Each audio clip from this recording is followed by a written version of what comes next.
kata Imam Ibnu Qayyim. Yang kedua, kalau kita kemudian mendapati dokter setelah nyuruh istirahat, kira-kira dokter ngomongnya apa? Tinggalkan pantangan. Kan gitu dokter itu.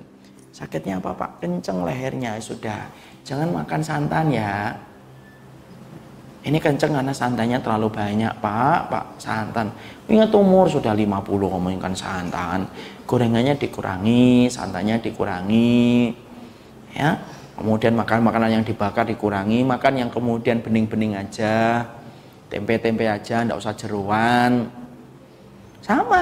Sama dengan pengobatan hati, sama kata Imam Ibnu Qayyim. Hati pun sama, insyaallah ya. Ulama itu membidik sesuatu yang luput dari pandangan kita. Kemudian Imam Ibnu Qayyim mengatakan sama pula. Apa sama yang kedua? Yang kedua itu kalau kemudian hati kita lagi sakit, yang kedua itu apa? Kalau hati kita lagi sakit, maka yang kedua tinggalkan pantangan hati. Apa itu pantangan hati? Seluruh larangan yang dibenci oleh Allah dan Rasulnya. Kenapa? Yang menjadikan keberkahan hati hilang itu ya ketika kita mendatangi kemaksiatan dan dosa. Ya itu harus ditinggalkan dulu. Kenapa? Dosa itu menghilangkan kenikmatan hati menjadi hambanya Allah. Ya, misalkan kita kemudian ini, kok saya sholatnya khusyuknya kok susah ya? Mungkin apa? Mata kita melihat sesuatu yang diharamkan oleh Allah. Kok saya membaca isti'adah dan membaca Al-Fatihah ketika sholat kok nggak merasa nikmat ya?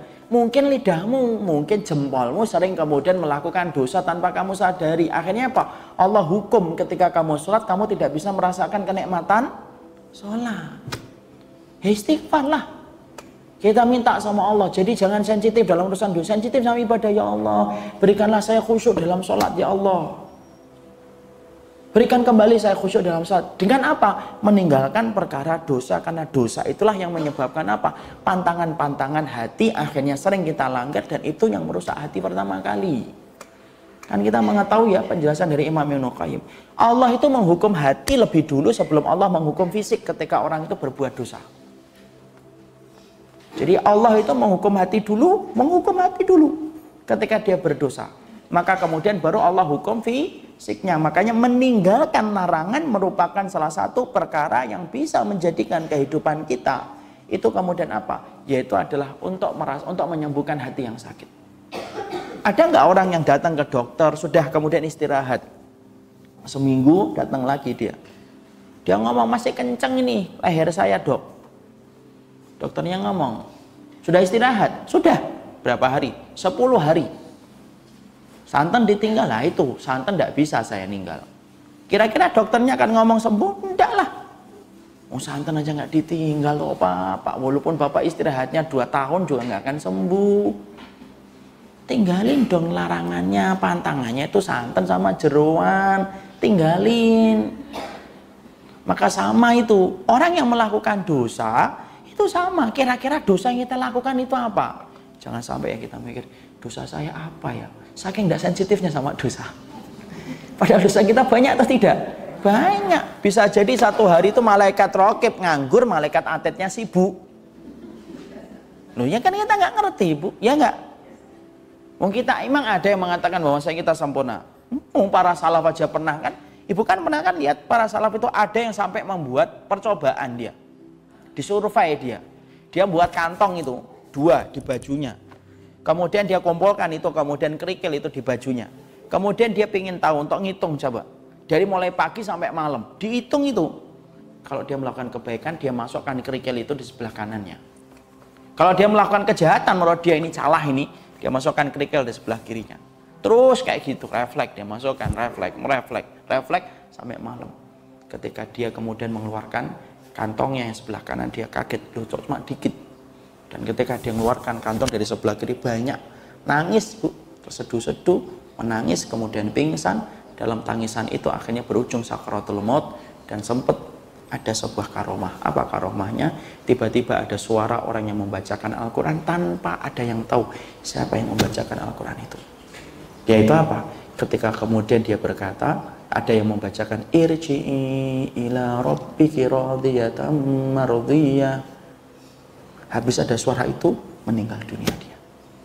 Mereka yang kemudian ada di samping jasadnya itu pada saling bertanya, kamu tadi yang bacain Quran? Bukan saya. Kamu bukan. Kamu bukan. Tidak ada yang ngaku. Dan itu bentuk karomahnya kapan? Ketika dia mengeluarkan kantongnya sebelah kiri, dia dapatkan apa? Sebanyak itu dosa yang dia lakukan. Dia berkata, kalau satu hari sebanyak ini yang aku hisab di hadapan Allah, apalagi 70 tahun selama ini aku hidup, berapa banyak kerikil yang nanti akan dihisab oleh Allah atas diriku. Pingsan itu. Di situ kita akhirnya paham. Jangan merasa, oh saya tuh kelihatannya nggak melakukan dosa deh dari pagi, bener-bener aja hidup saya lempeng-lempeng aja. Itu karena kita tidak sensitif terhadap perkara dosa. Saya ataupun ibu sama dua-duanya. Ya, disitulah kita harusnya apa? Ninggalkan kemaksiatan, pantangan. Pantangannya itu ngilangin keberkahan. Dosa itu ngilangin keberkahan. Iya, ngilangin keberkahan. Itu dosa itu ngilangin keberkahan. Ngilangin kenikmatan, iya ngilangin kenikmatan. Orang yang terbiasa dengerin musik, ya dicabut kenikmatannya mendengarkan Quran. Orang yang biasa berzina terus, akhirnya apa? Orang kalau terbiasa berzina, akhirnya pada menikmati nikah. Orang yang terbiasa minum khamra, minum madu muntah-muntah. Ya kan? Apa? Karena semuanya ketika dia sudah mendatangi perkara kemungkaran, Allah cabut perkara yang halal ketika dia kemudian berani mendatangi perkara kemungkaran. Itu sudah sistem dari Allah kayak gitu.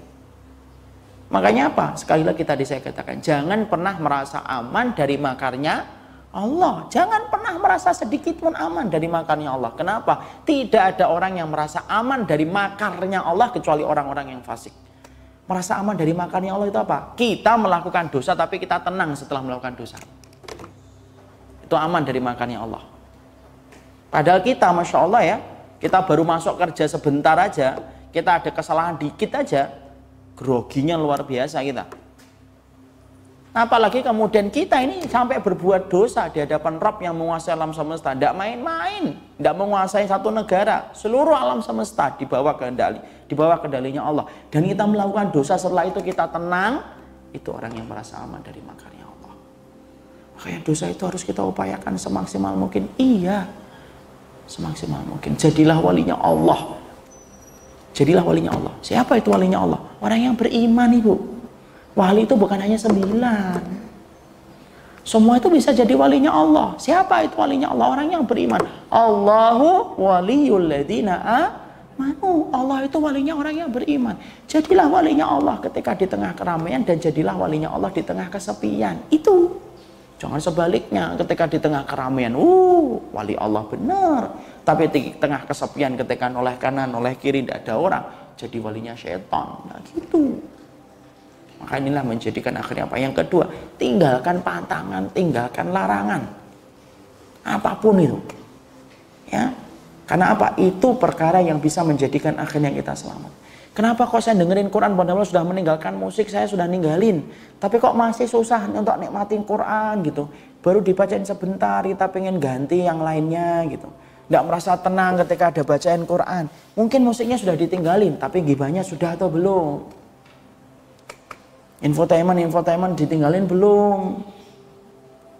Ataupun kemudian akhirnya apa? Hujatan kepada saudara mukmin. Kemudian kita diem, kita dengerin, kita nikmatin. Sudah tiga belum? Kalau sudah kita tinggalkan, terus cari terus. Apa dosa itu? Kenapa? Tidaklah kenikmatan satu ibadah ditarik oleh Allah, kecuali karena dosa yang sudah kita nikmati. Itu yang kedua.